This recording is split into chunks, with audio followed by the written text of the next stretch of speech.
নারী যারা নারীদের অধিকার চায় না, বরং সমান অধিকারের নামে নিজেদের দায়িত্বকে নারীদের ঘাড়ে চাপিয়ে দিয়ে নারীদেরকে বুক বিলাসের পণ্য পরিণত করতে চায়।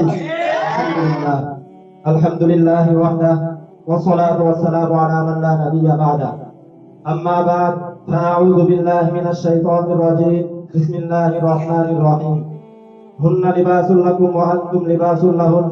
وقال النبي صلى الله عليه وسلم الدنيا كلها متاع وخير متاع الدنيا المرأة الصالحة رواه مسلم أو كما قال النبي عليه الصلاة والسلام। অধ্যকার জামিয়া ইসলামিয়া ফুরকানিয়া মাদ্রাসার আল ফুরকান ছাত্র কাফেলা কর্তৃক আয়োজিত আজকের এই বাৎসরিক বাংলা বক্তৃতা সেমিনারের সম্মানিত সভাপতি ও ইনসাফের কলমধারী সুদক্ষ বিচারক মণ্ডলী ও আমার সামনে উপবিষ্ট বাংলার প্রত্যন্ত অঞ্চল থেকে আগত একজাক পিপাসু ছাত্র ভাইরা, সকলকে আমার অন্তরের অন্তরস্থল থেকে জানাচ্ছি মুবারকবাদ ও অভিনন্দন। সম্মানিত উপস্থিতি, আপনারা সকলেই অবগত আছেন যে আল ফুরকান ছাত্র কাফেলা কর্তৃক আমাকে যে বিষয়টি নির্ধারণ করে দেওয়া হয়েছে তা হলো ইসলামী নারীর অধিকার ও বর্তমান সমাজের নারী। উক্ত বিষয়ের উপর সংক্ষিপ্ত সময়ে কিঞ্চিত পরিমাণ আলোচনা করার চেষ্টা করব ইনশাআল্লাহ তাআলা। সম্মানিত উপস্থিতি, আজ থেকে প্রায় ১৫০০ বছর পূর্বে যখন পৃথিবীতে নারীর মান সম্মান ও অধিকার বলতে কোনো কিছু ছিল না, তৎকালীন সময়ে নারীদেরকে মনে করা হতো এক অভিশপ্ত জাতি। এমনকি কোনো কন্যা সন্তান জন্মগ্রহণ করলে তাকে অভিশপ্ত মনে করে জীবিতই দাফন করে ফেলা হতো,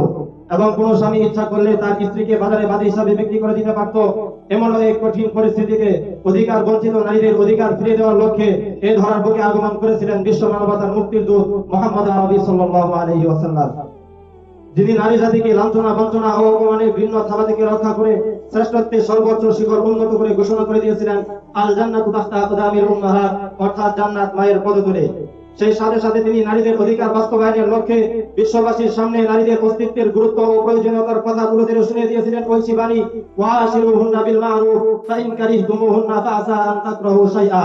অর্থাৎ তোমরা নারীদের সাথে সদ্ভাবে জীবন যাপন করো, যদি তোমরা তাদেরকে অপছন্দ করো তবে হয়তো তোমরা এমন এক জাতিকে অপছন্দ করবে যাদের মাঝে আল্লাহ তাআলা অনেক কল্যাণ রেখেছেন। তাই তো হিন্দু ধর্মে লক্ষ্য করলে দেখা যায় যেখানে স্বামীর মৃত্যুর পর স্ত্রীর বেঁচে থাকার কোনো অধিকার ছিল না, বরং নিজের সতীত্ব প্রমাণের জন্য যে চিতায় স্বামীকে পোড়ানো হতো সেই চিতায় উঠে স্ত্রীকে আগুনে নিজের জীবন আত্মহুতি দিতে হতো। কিন্তু ইসলাম সেখানে শুধু তাদেরকে বেঁচে থাকার অধিকার দিয়ে ক্ষান্ত হয়নি, বরং সর্বপ্রকার অধিকার এবং নিরাপত্তা সুনিশ্চিত করার পাশাপাশি স্পষ্ট ভাষায় ঘোষণা করে দিয়েছে ওয়ালাহুন্না রুবু মিম্মা তারাকতুম ইল্লাম ইয়াকুল লাকুম ওয়ালাদ, অর্থাৎ তোমাদের স্ত্রীগণ তোমাদের ওই সম্পত্তির 1/4 পাবে যা তোমরা রেখে মৃত্যুবরণ করবে যদি তোমাদের কোনো সন্তান না থাকে। এমন ভাবে ইহুদিদের ধর্মে যেখানে নারীদেরকে দ্রব্যপণ্যের মতো মনে করা হয়, এমনকি তাদেরকে বাজারে বেচাকেনা পর্যন্ত বৈধ মনে করা হয়, ইসলাম সেখানে তাদের উপর এমন অমানবিক আচরণ থেকে জোর বাধা দিয়ে স্পষ্ট ভাষায় ঘোষণা করে দিয়েছে হুন্না লিবাসুল লাকুম ওয়া আনতুম লিবাসুল লাহুন, অর্থাৎ তারা তোমাদের পরিচ্ছন্ন এবং তোমরা তাদের পরিচ্ছন্ন। সম্মানিত উপস্থিতি, আবার লক্ষ্য করুন বার্ষিক ধর্মের দিকে, যে ধর্মে নিজের ইচ্ছা মতো অগণিত স্ত্রী রাখার বৈধ অনুমতি দেওয়া হয়েছে। তাই তো সে ধর্মের অনুসারী সম্রাট পারভেজের জীবনী অনুসন্ধান করলে দেখা যায় তার একসাথে 12,000 স্ত্রী ছিল, এবং যদি সে ইচ্ছা করতো তাদের মধ্য থেকে 40-50 জনকে হত্যা করে ফেলতো, আবার ইচ্ছা করলে একসাথে 40-50 জনকে বিবাহ করে নিতে পারতো। একমাত্র ইসলাম ওই নারীর অধিকার আদায়ের লক্ষ্যে ঘোষণা করেছে ফাইন কিফতুম আল্লাহ তা'দিলু ফাওয়াহিদাতান আও মা মালাকাত আইমানুকুম, অর্থাৎ তোমরা যদি একাধিক স্ত্রীর ব্যাপারে এমন ধারণা করো যে তোমরা তাদের উপর ন্যায় বিচার করতে পারবে না, তবে তোমরা একজনকে বিবাহ করো। সম্মানিত উপস্থিতি, এখানেই শেষ নয়, পৃথিবীর কোন ধর্ম যেখানে নারীদেরকে অর্থনৈতিক অধিকার দিতেই সক্ষম হয়নি সেখানে ইসলাম ঘোষণা করেছে ওয়ালাহুন্না রুবু মিম্মা তারাকতুম ইল্লাম ইয়াকুল লাকুম ওয়ালাদ লিরিজালি নাসিবুম মিম্মা ইকতাসাবু, অর্থাৎ পুরুষ যা অর্জন করে সেটা তার অংশ, আর নারী যা অর্জন করে সেটা তার অংশ। সম্মানিত উপস্থিতি, মোট কথা ব্যক্তিগত জীবন থেকে শুরু করে রাষ্ট্রীয় জীবন পর্যন্ত এমন কোনো ক্ষেত্র বাকি নেই যেখানে ইসলাম নারীদেরকে তাদের পরিপূর্ণ অধিকারের নিশ্চয়তা প্রদান করেনি। তাই তো ব্রিটিশ লেখিকা এনি বেসান্ট অক্সফোর্ডে এই কথা স্বীকার করেছিল যে ইসলামের নারী অধিকার আইন পৃথিবীর শ্রেষ্ঠ ন্যায়সঙ্গত আইন। কিন্তু দুঃখজনক বাস্তবতা হলো যে ইসলাম নারীদেরকে তাদের পরিপূর্ণ অধিকারের নিশ্চয়তা প্রদান করেছে, সেই ইসলামকেই বর্তমান সমাজের কিছু নারীরা তাদের অধিকারের অন্তরায় বলে মনে করছে, এবং তারা ইসলামী আইনকে বৃত্তাঙ্গুলি দেখিয়ে পশ্চাতের অনুসরণ করে সেখানে তাদের অধিকার খুঁজে পাওয়ার ব্যর্থ চেষ্টা করছে। ফলে পৃথিবীর বিভিন্ন স্থানে আজ আমার মা বোন ধর্ষণ ও ইফটিজিং এর শিকার হচ্ছে, অথচ সেই ক্ষেত্রে যদি কোরআনের এই আইনকে বাস্তবায়ন করা যেত লিরিজালি নাসিবুম মিম্মা ইকতাসাবু আয-যানিয়াতু ওয়াজ-যানি ফাজলিদু কুল্লা ওয়াহিদিন মিনহুমা মিয়াতা জালদা, অর্থাৎ ব্যভিচারী নারী পুরুষের প্রত্যেককেই 100 করে বেতের আঘাত করা হবে, এবং এই শাস্তি যদি প্রকাশ্যে প্রদান করা হতো তবে আমি আজকে গ্যারান্টি দিয়ে বলতে পারি আমার বাংলাদেশের হাজার হাজার মা বোনের ইজ্জত এভাবে আজ লজ্জিত হবে না। সম্মানিত উপস্থিতি, পরিশেষে অত্যন্ত আফসোসের সাথে বলতে হচ্ছে, ইসলাম নারীদেরকে তাদের পরিপূর্ণ অধিকার দেওয়া সত্ত্বেও আজ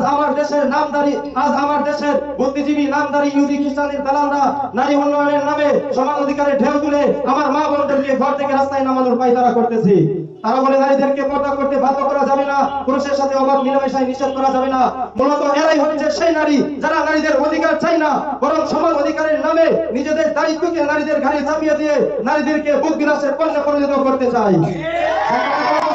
তাই আজকের এই স্টেজ থেকে আমি তাদেরকে হুঁশিয়ার বার্তা শুনিয়ে দিতে চাই, যদি নারী উন্নয়ন, নারী মুক্তি, নারী স্বাধীনতা ও সমান অধিকারের নামে তোমরা এদেশের ইসলামকে ধ্বংস করতে চাও, এদেশের মুসলমানের ঐক্যকে বিনষ্ট করতে চাও, এদেশের ঈমান ও ইসলামের উপর কোনো আঘাত হানতে চাও, তবে জেনে রেখো